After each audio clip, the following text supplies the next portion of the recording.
Hi you guys, welcome back. My name is Carrie Penny. I am the Happy Crafty Homemaker and welcome to show and tell number 298. So, elephant in the room out of the way first. No, I do not have my glasses. Yes, I still need glasses. Is everything blurry? Of course it's all blurry. So my glasses needed new lenses. In order to get both pairs of glasses, new lenses at the best price, I had to take both at the same time. It's like my insurance covers one pair. I pay 50% for the second pair for the lenses. And if I don't do it at the same time, then I have to pay 100% for that second pair. And that's like $700. So,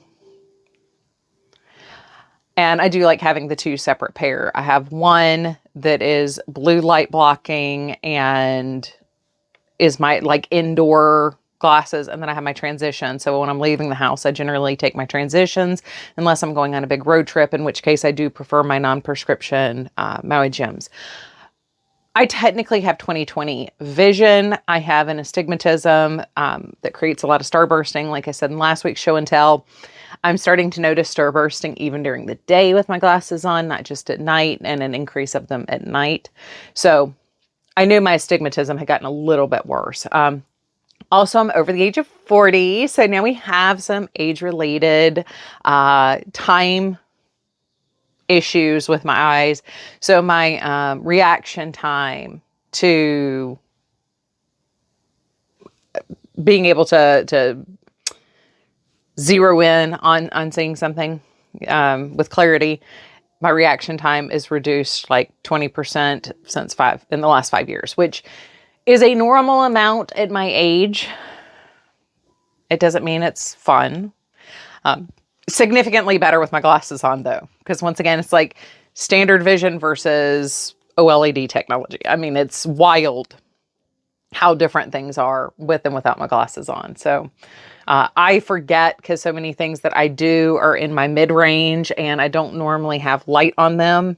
So when we were in the office and there's light on things and things are at a distance and then close and then a distance and then close, and seeing the play. I've always tried to hold things at mid-range, so I'm not, up here or too far away. Holding it in that mid-range zone, though, is the most comfortable place for your eyes to be. So, yeah, little illuminating at how bad it actually is, especially when he was speed running the blur test. And I was like, oh my goodness. Nope, that doesn't work. It's been a catch-up week, but it hasn't been like, oh my gosh, I have to run 9 million errands. I'm supposed to be 20 different places and I'm going to be gone for days at a time. It has been a little bit calmer of a week. By the time you're seeing this, Troy should be back home from Charlotte, but he's spending part of this week out of town. So I am hoping to take a full day off. I will get up, work out, take a shower, and then I'm going to put on clean pajamas and I'm going to plop myself down in front of the TV, watch School Spirits, and there was something else I wanted to watch. It was something along the lines of the catfish documentary somebody had recommended, and I was like, oh yeah, I keep forgetting about that. Anyway, I want to watch that, so I'm hoping, actually, while y'all are watching this, that is what I'm doing. My goal is to be taking Thursday off. So I'm filming this Tuesday. I'm hoping to have everything edited and uploaded Tuesday night. Obviously Tuesday morning will hopefully have been uploaded Tuesday morning. Everything else I'm hoping to have timed and ready to go for Thursday. Friday, I'm hoping to have everything Saturday, I'm hoping to have everything up to now edited, because Saturday's video is actually our mid-month check-in for April's make-along. Don't forget to get your pictures in for that, for just to share your colors. All of your colors, share them. Anyway, I do have some finished objects, some WIPs. We actually have 3 finished objects, 3 WIPs, 3 pieces of media, and 1 acquisition to talk about. So let's go ahead and jump on over to our WIPs.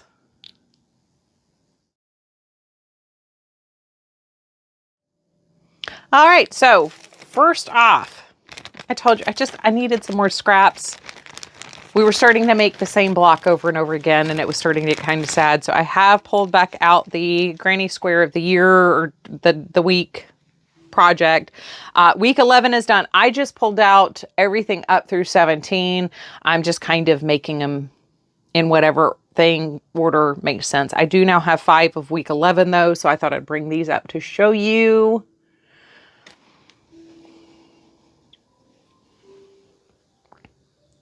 I do like this. They're calling this mitered. I guess technically that is a miter square. I do really love how these with the blues and the corals turned out. So this is crepe, ballet, and taffy from Premier Basics. And that's paired with a navy, I love this yarn, and a blue red heart, actually, I believe. And then this one is some Mary Maxim anti-pilling scrap. Okay, there we go. This is Premier Basics. This is Premier Basics. These 4 are Mary Maxim anti-pilling, which I have to say I really like so far. I have not done like the wash test like I've done with the Premier anti-pilling, where it's been very abused, and I know how well it holds up. But as far as like how it just crochets, I do have to say I like it. I am using a size I hook for all of these. This is using the Claire Montgomery 50. We'll put it here on the screen. And I do have a link down below. There's I'm trying to remember to add links for everything that I mentioned specifically. I guess now I need to do the Premier Basics and the Mary Maxim anti-pilling. But between the YouTube shop option, it does make it a little bit helpful. I found myself actually clicking on things from other YouTubers. But I do also have affiliate links down there, so it does help. But I've mentioned a number of things recently that people have been like, oh yeah, where can I find that? Oh yeah, I was looking for that, but. So I will have affiliate links listed and regular links listed down below in some combination. I don't know. I don't know. But next WIP we have is a sock cast on. So this is unknown Knit Picks Hawthorne. I know it's Knit Picks Hawthorne base. It's in my Knit Picks bin, but it is missing its label. So it's definitely one of the clearance yarns I picked up. I am just going to work these straight from the 2 sides of the ball or the cake. And these are going to be for my dad. I did ask him. He said he prefers something more like a crew sock. So that's what these are going to be. And I will do the short row heel that I've been doing from Earth Tone Girls for this as well. So we're doing these toe up. I need to weave in my little toe end. I'm trying to weave in my ends as I go, as I'm not doing a heel toe cuff for these. It's going to take up almost every single bit of the 100 gram ball. He said he wears a size 12. So it's going to be like Troy's feet. I think Troy's socks are 96, between 93 and 96 grams per pair. So yeah, we're going to use that one up all the way. And speaking of Troy socks, the salt and pepper socks are right where I'm getting ready to start the cuff. So I'm very excited. These are almost done. That means the marine socks, the ones I just showed you, will be my new walking sock as soon as these are finished. But last week when you saw these, we were down here. Now we are up here. So I'm going to go ahead and move that marker on up. This is using Mary Maxim Simply Sock in Quarry and in Gray. Both pairs of these socks are being knit on US 1, I believe. They're 2.25 millimeters for sure. Yeah, US 1 Chow Gu 40-inch needles. And I did cut in the heel. Troy said he wanted the one line from the heel to come across, so we did that. And we have his toes down here in gray. So hopefully next week when you see these will be complete. I have not had time for a walk yet this week. The last work, I did an indoor workout on Sunday. I did not work out on Monday, and I'm not going to have time to work out today. So, actually, after I film, I have some errands to run. I'm going to have class, and then after dinner, I'm planning on editing this and getting this ready. So, I have my class with Sherry Dumbrell for the flatbed knitting machine. We are doing no-sew socks there. So, anyway, those are my 3 WIPs. Let's hop on over to talk about FOs. So I actually forgot to tell you about a different WIP. So apparently I had 4. I started my Jelly Roll inspired Warlock blanket on the flatbed machine. So I'm not going to do this join as you go, which is why I'm saying it's kind of inspired. I'm saying it's inspired only because the Jelly Roll blankets have been so ridiculously popular. I've made scarf gans before, just for the record, but this is a little less than 5 feet long for each scarf. It does not take 100% of the cake of Warlock. I have 4 Warlock cakes, or 3. Yeah, 4 Warlock cakes. I hate saying that because it makes it sound so bad. So I need one more. I need to finish the 4th scarf using Warlock.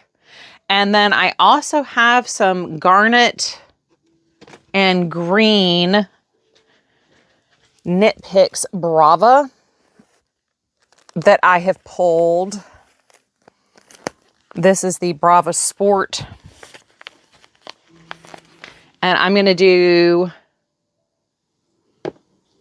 panels and border with these.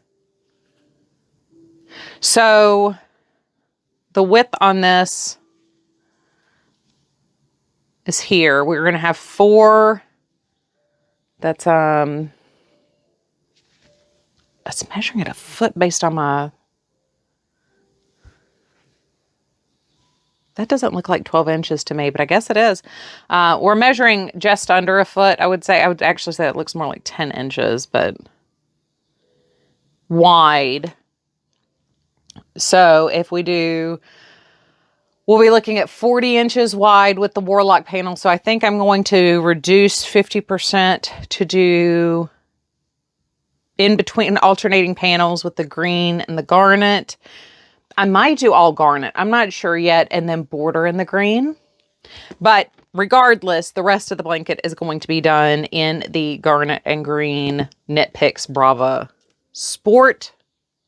The green doesn't quite match. Like the garnet looks so close to some of the other colors in here. The green doesn't quite match my darker green here. But I still think it'll be perfectly fine. But I couldn't resist starting it. I'd mentioned it. I'd been thinking about it. And I kind of had to do it. So I haven't decided if I'm going to crochet these together or if I'm going to sew these together. The idea of sewing these together gives me the ick so hard. But it is a consideration. So WIP number 4, which I think now you may be seeing as WIP number 1. However, I edit this together.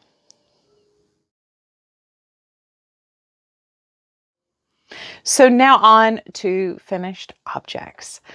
I had leftover squares from one of my stepson's blankets from last Christmas, and I decided to take those leftovers. I had like 3 leftover squares and some partials that I had started before I realized I was more than big enough for a blanket. So I've decided to turn those all into a scarf. And I still ended up with 1 extra because even though I thought I had the measurements on these right, I only needed 7 squares. I have 8. So The 8th one will go into a scrap can at some point, but it's finished out to the almond color here. So this is Big Twist and Toffee, Knit Picks, Brava, Worsted, and Almond, Solstice Heather, and Denim.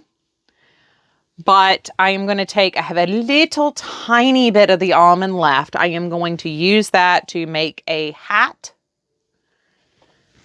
And I'm just planning on doing either a half double or a double crochet basic hat, alternating the colors. I have plenty of denim, solstice, and toffee left. I'm just very short on the almond. I've got like maybe 40 grams. I don't even think it's that much left of the almond color.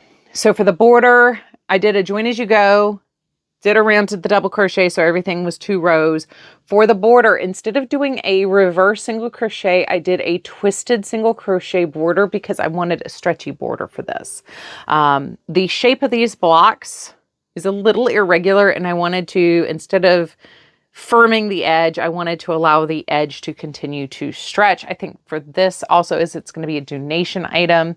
It gives it a little bit more laxity, which I think sometimes is better in the donation items. I will block this before we donate it though.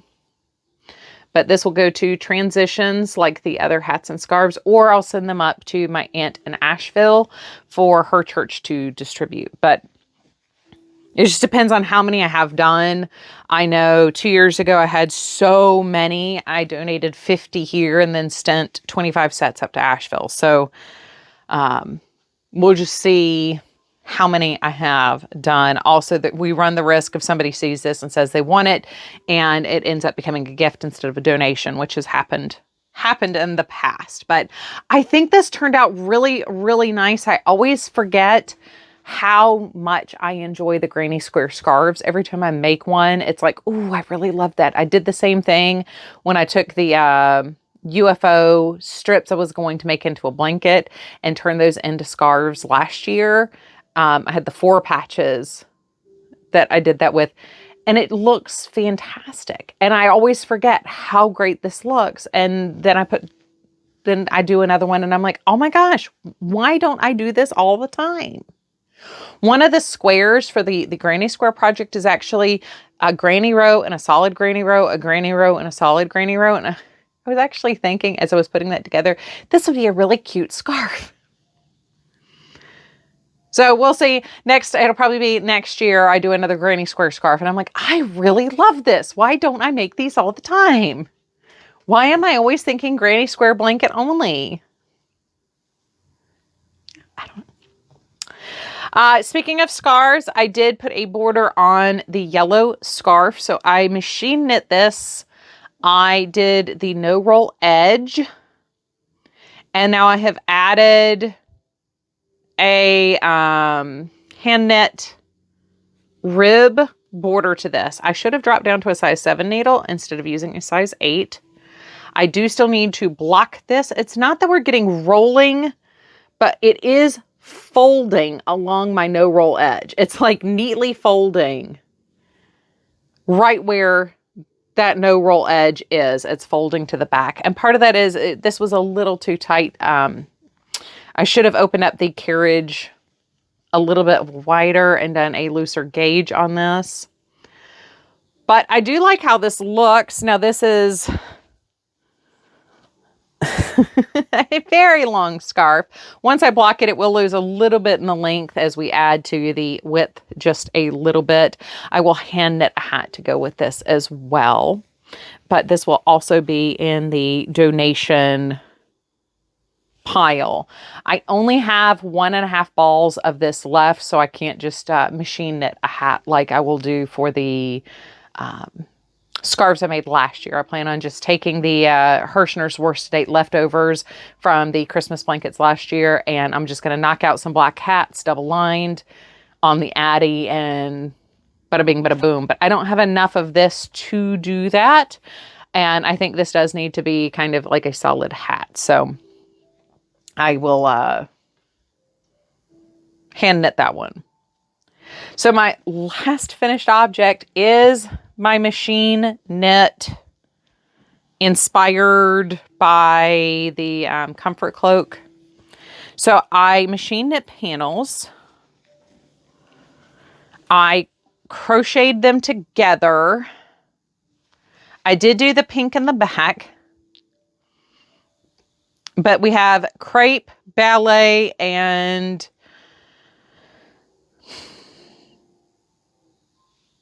taffy. Crepe, ballet, and taffy Premier Basics yarn. These were left over from doing one of my granddaughter's blankets last year. We do have, so I bordered everything in a slip stitch all the way around. I take it back. I closed my live stitches with a half double crochet. I did a half double crochet across the top on my cast on. I did slip stitches down the side. That way we had a nice clean edge to do our border and to do our join. So we do have a seam in the back where these panels came together, but we have a nice flat join here. This does still need to be blocked. We do have some curling and stuff like that. I came across the top with, I used the twisted single crochet on this as well. So because of the slip stitch, we already have a firm border. I didn't need to create any firmness in the edge. It's a little bit faster to do the twisted single crochet than reverse single crochet to me. So that goes up the two front pieces and around the back. On the bottom here, I did a double row shell. So you can see the twisted single crochet. There's a row of double crochets. I did half doubles along the neckline. I didn't need it to be super deep there. But we are now finished. This is heavy, like heavy in a good way, not heavy in a like, oh, it's like wearing a lead blanket. But it is more like wearing a blanket than the cloak. The collar is too big for a cloak. You could easily, before I cover my microphone, you could easily use a pin or the cufflink style buttons I've talked about in the past to use this to close this, but it's definitely more of a wrap where you're going to sit with it wrapped around you. You're not going to close this. But if you were to use like a shawl pin,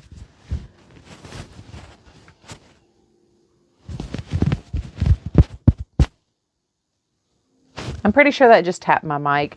You can put a shawl pin, you know, right here.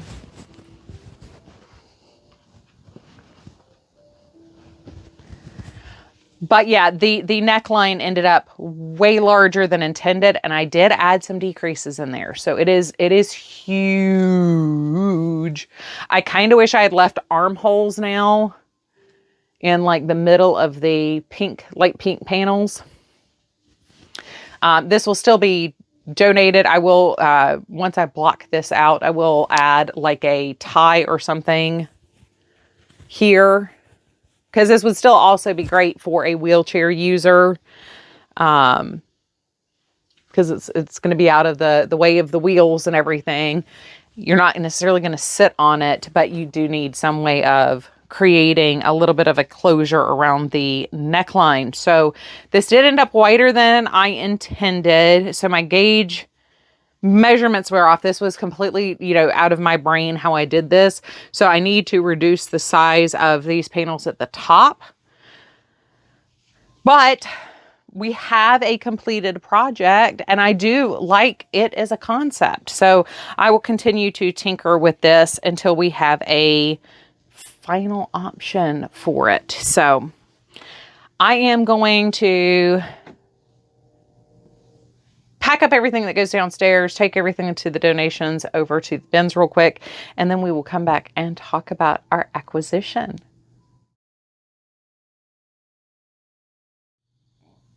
So I am really excited about this acquisition. This is from Ula and Leah. I invested in their Kickstarter last year. So this isn't an acquisition. Like, this doesn't count against my budget for this year. This actually counted against my budget last year. I did get the Mongolian camel. And I have to say, I picked The color assortment is not huge. Like, don't get me wrong. This is small batch. We talked about, y'all are actually the ones that told me that they do an annual Kickstarter. So I had my eyes peeled for that last year. I shared them when I did my Understanding Fibers, the camel series that we did, the camel episode.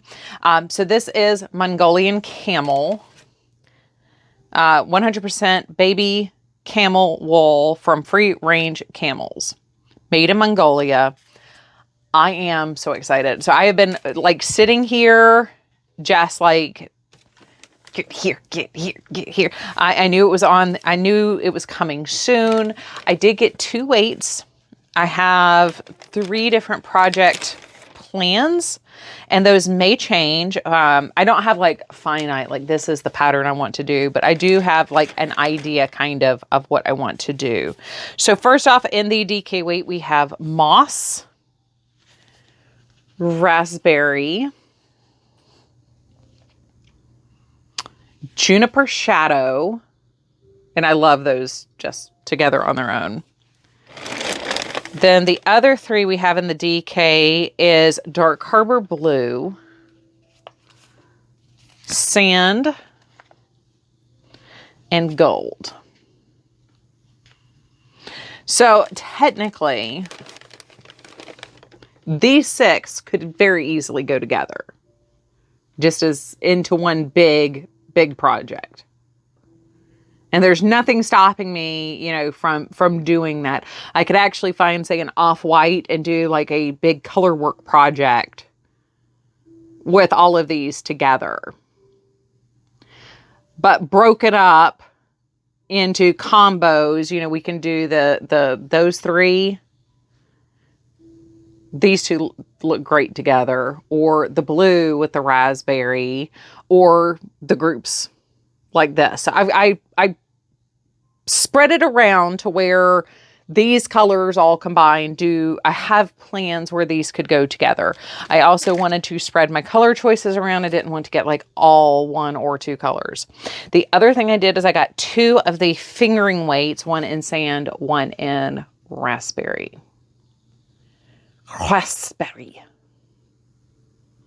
So I'm very excited. I mean, this is just so incredibly soft, and it's soft like Pima cotton soft. Like it's this light. I mean, there's no grit, girth, pokiness.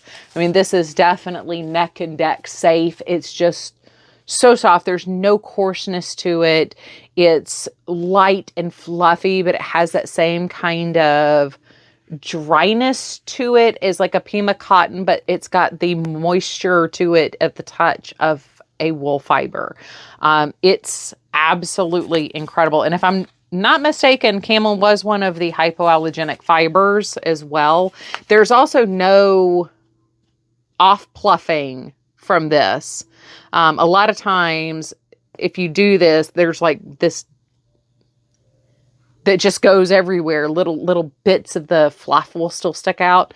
There's none of that going on. Like, this is beautifully spun, beautifully milled, beautifully dyed, obviously. So I am super duper excited, but I did want to share, because number one, they're beautiful, but now that the Kickstarters are going out, that does mean that the shop has probably updated. So if there were something you wanted to go over there and grab, I would recommend going ahead and doing that. If you're interested in the Kickstarter, all of this was $93, I think. $96 was my total price. So each skein was $12. Yep.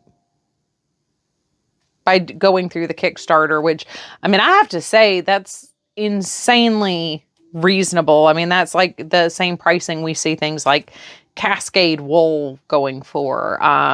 So premium fiber, hypoallergenic, and beautifully dyed, and kind of dyed in coordinating options. And of course, again, like this just rolled down together, and I'm just like, ugh. It's not my palette, but it's so pretty. And even when you add the red with that, ugh. my eyes have been drawn to some really unusual things recently when it comes to color and color combinations. And it's just like, I want to play. I want to play so bad. Anyway, that is my Kickstarter from Ula and Leah. And I think I'm getting that right now. I've tried listening to them. Every time I hear it said, I hear it differently. I think this is a me issue, not a them issue. But I think it's Ula and Leah. I got pretties and I'm very excited. So anyway, off to media you go. Go on.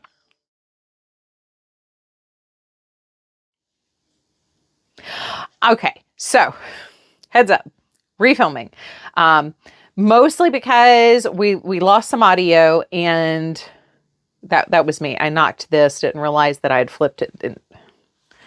Anyway, we lost audio and I lost the plot. So I'm sorry. On top of everything else, like, I mean, I feel awkward and like I don't look like myself, which is weird because you wouldn't think that would impact me that much, but it really is kind of trippy. But I also only got about 4 hours of sleep last night. So I'm kind of in this haze, I guess. So anyway, media, School Spirits Season 2, loving it. I called part of Janet's story. I don't know where it's going to go. Like, I know where it's going to go, but I don't know where it's going to go. I'm expecting at least one more juke off to the side for her storyline before things start coming together. Xander, is it one? Is it all? Especially after the library scene with the his situation's so different, how everything's going on. So questions. Also, somebody give Wally a hug. Give Wally a hug, a kiss on the forehead, and say, "You're doing good, kid." We need a new adult figure in here that can be kind of like a parental figure, or we need the mommy character to come in, because that poor kid just needs an attaboy. He needs to know he's a good kid. He just, poor thing. Yeah, so still enjoying it. The writers are still treating us like we have a brain cell and can follow a basic plot. So I'm enjoying that. Hopefully, as you guys are seeing this, I am in my PJs with some tasty treats. I'm making a leg of lamb roast. And so hopefully I've got some lamb, maybe a little pita, some tzatziki, words. And that's where I am, hopefully, in my PJs watching School Spirits with a bunch of crochet and knitting around me.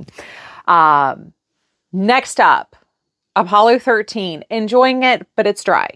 So this is the book, Apollo 13 by Jim Lovell. It's history and analytical. So this isn't narrative. This, if you're expecting the movie, this is not it. This is way more biographical, historical information.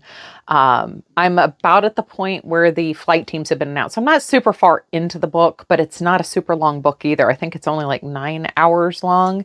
So, but I love the space program. I actually picked this. So it's been in my queue now for about 2.5 years.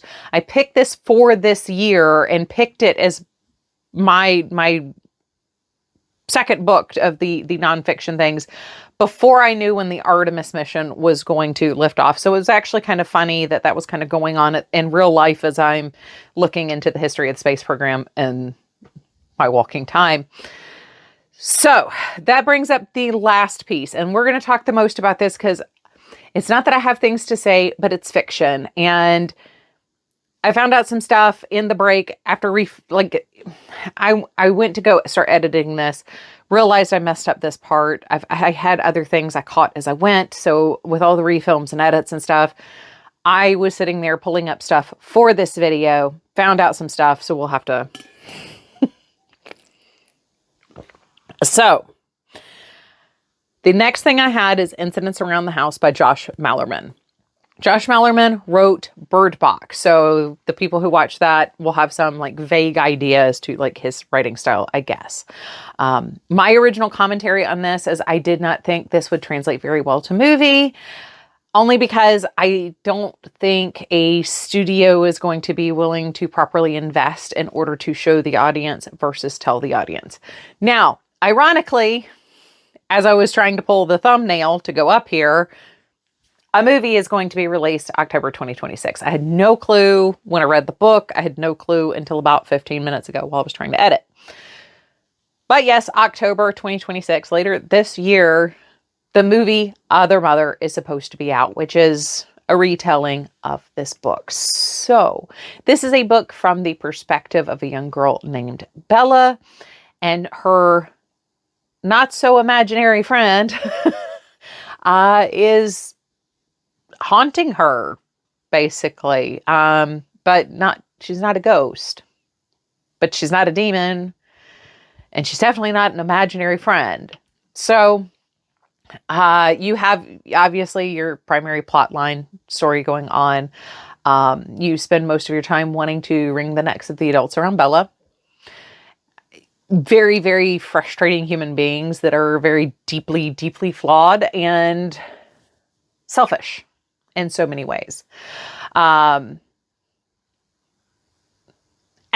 even the people who are in actively trying to do better or do good by Bella, they think way too much of themselves, and you kind of want to hit them. And I know part of that's the point, because the undercurrent of the story is pretty obvious with the breakdown and failure of structures and systems around Bella, and it's all being driven by the adults in her life. So, yeah, it's kind of funny because I, as a work of fiction, really enjoyed this, and I thought it translated very well into audiobook. The first few seconds threw me just a little bit because I had no idea what I was getting into, that this was, from the perspective of a child or anything. So it was like having Lisa Simpson read you a story for the first few seconds. But as soon as you get into the story, which it jumps very quickly into progression of story and understanding characters and world building and everything else. Like, it doesn't have a long dragging intro. You pretty much get dropped into action moments. So I immediately lost the childish voice and all that stuff, the affects of speaking like a child. I don't know if this would be as good in the written form. Oddly enough, normally I'm more concerned about how the audiobook is going to go, but audiobook was great, easy to follow, fun, good flow. I don't know if it'd be quite as visceral and effective in written form. And like I said, I didn't think this would translate great as movie, just because I don't trust a studio to treat it well, to give us the effect. And that's in great contrast to a lot of things that I've said, especially with like Grady Hendrix. Grady Hendrix basically writes screenplays, sells them as novels to get the word out, and then boom, there's a screenplay. Or boom, there's a television series. So Southern Book Club's Guide to Hunting Vampires and Final Girls Club are both going to be mini-series on HBO. How to Sell a Haunted House has been sold into a movie deal. And I can't remember the studio that bought the rights to that, but that's been 2 years since that was bought. I don't have an ETA or release of any of those, but Grady Hendrix definitely has written things that, like, you basically just need to workshop the dialogue, converting things into dialogue and visual action. Everything is set up to perfectly become a screenplay, though. All the work is really done for you. You just have to fine tune things. If you got a good enough group of actors who can improv together and have good chemistry together, you almost, if they all knew the books well enough, could improv a show. Grady Hendrix just gives you everything. By contrast, Mallerman has to, like, turning this piece in particular into a movie, you have to show us.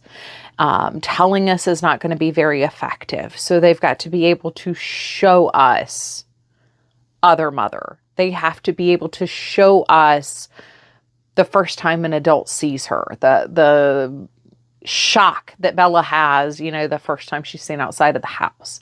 When she realizes this is not an imaginary friend, because I mean, even she really thinks this is probably an imaginary friend, not a real person. So we have a bunch of stuff here where it's like, I need to visually see this. And in order to effectively show me, the studio has to be willing to invest some budget, and the director has to have a real vision. And I don't want to see something blocky and cartoonish because it's from the perspective of a child. I would like to see that articulate, acute awareness while trying to struggle with the comprehension. So it's one of those, the edges may be blurred wrong, or something just appears a little off from normal, but it's not cartoonish or over the top. It's got to be, in my opinion, it needs to be a certain way in order to be the story Mallerman has written. So we'll see. We'll see. Overall, I give the book a B-B zone. I really enjoy it. It's well worth the time you spend reading the book or listening to the audiobook. It's worth the cost of the audiobook. I do use Audible. So, you know, I've got actually about 7 credits right now. I still need to go pick some more books, but, you know, I think this is well worth the energy you will expend in consuming the book. But I am concerned with the movie coming out in October now. Because I don't know how the combination is going to work. I think this isn't something where you can hide the supernatural element. It is apparent, especially as the story continues to go. This is real and apparent and totally visceral. So I'm kind of like, I'm more concerned about being able to trust whether or not the studio and director and screenwriters have done a good enough job to translate this, because it's not written easy to translate, and they're going to have to fill in a lot of visual moments and visual subtlety. There's tons of subtlety that are shared within the book, and so I will watch it. We'll come back. We'll talk, but I'm kind of in this like nebulous zone now, because I didn't know while I was listening to it that it was being made into a movie. Now that I know, I don't know how I feel about it, but I don't want that to taint my opinion of the book. The book is really good. I enjoyed it. He treats Bella like she's a very intelligent 6-year-old, but has the EQ, the emotional capability and ability to process like a child.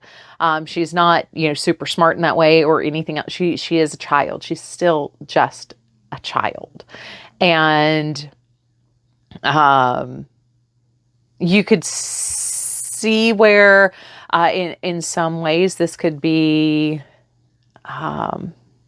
analogous to how we have treated kids for a while now, and we have this miraculous rise of disassociation because we're expecting children to be able to process things that are well out of their grasp and well out of their scope and ability to process. And so anyway, I liked it. I thought it was good. I thought it was fun.